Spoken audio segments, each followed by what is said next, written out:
અમૃત બાપાની મસાની મેલડી માતની માનતા લઈને ગયા હતા માં અમે અહીંયાથી કે વરસાદ નહીં થાતો બધા કહેતા હતા માં પણ મેં કીધું મને મારી ઉપર વિશ્વાસ છે કે મારો વંશ વધશે માં.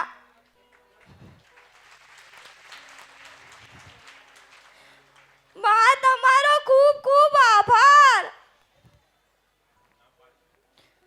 નામ પાડો માં, તમે પાડો એ અમને બધાને મંજૂર છે માં. પાયલ. પાયલ ખૂબ ખૂબ આભાર માં. આશીર્વાદ આલો માં મારી દીકરીને સદાય તમારી ભક્ત બનીને રહે માં. મારા ખૂબ આશીર્વાદ.